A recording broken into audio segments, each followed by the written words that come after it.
हिंदुस्तान में जावेद अख्तर मुल्हिद और मुफ्ती शामिल नदवी के दरमियान मनाजरा मुनाकद हुआ, जिससे अल्हाद को फ़ायदा और इस्लाम को नुकसान हुआ है। इस गैर ज़रूरी मुनाजरे को बाज़ हलकों में बहुत नुमायां करके पेश किया गया और उसे हक व बातिल की फतह से ताबीर किया गया। लेकिन अगर इस पूरे मामले को जज्बात से हटकर अक्ल, हिकमत और दीनी बसीरत की रोशनी में देखा जाए, तो कुछ संजीदा सवाल हमारे सामने आते हैं कि इस मुनाजरे से फ़ायदा किसको हुआ और नुकसान किसका हुआ। सबसे पहली बात यह समझने की है कि मुसलमान के लिए अल्लाह ताली के वजूद पर ईमान किसी मुनाजरे का महताज नहीं।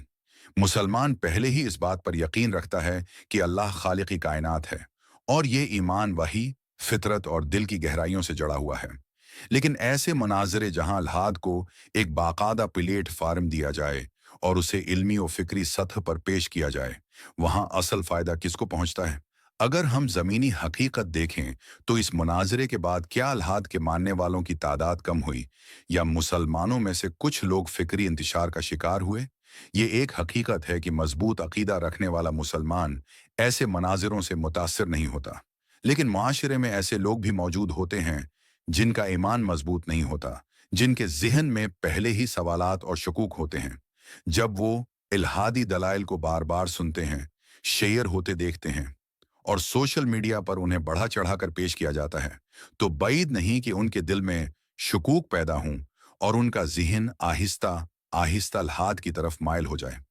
यहाँ सवाल ये नहीं कि मनाजरे में दलाइल किसने बेहतर दिए। असल सवाल ये है कि इस मनाजरे के नतीजे में किसका हल्का बढ़ा और किसका हल्का कम हुआ। अगर इल्हाद के मानने वाले बढ़ें, तो वो कहाँ से आएंगे? वो मुसलमानों ही में से आएंगे। इसका साफ मतलब ये है कि इस पूरे अमल में नुकसान मुसलमानों का हवा और फ़ायदा अल्हाद को पहुंचा। यही वजह है कि अहले इल्म हमेशा इस बात पर जोर देते रहे हैं कि अल्हाद जैसे फितनों का मुनाजरा बाजी के जरिए मुकाबला नहीं किया जाता, बल्कि तालीम, तरबियत और मजबूत ईमानी बुनियादों के जरिए किया जाता है। इस मनाजरे को ज़रूरत से ज़्यादा नुमायां करना, उसके कल्पस वायरल करना और उसे फतह व शकस्त के बयानिए में पेश करना, दरहकीकत इसी फितने को फैलाने के मुतरादिफ है जिससे हमें बचना चाहिए था।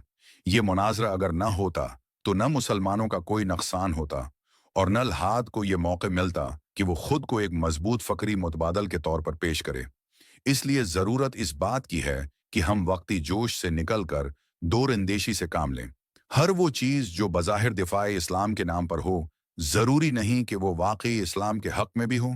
इस्लाम को किसी मनाजरे की नहीं, बल्कि मजबूत ईमान, सहीह इल्म और हिकमत भरी दावत की ज़रूरत है।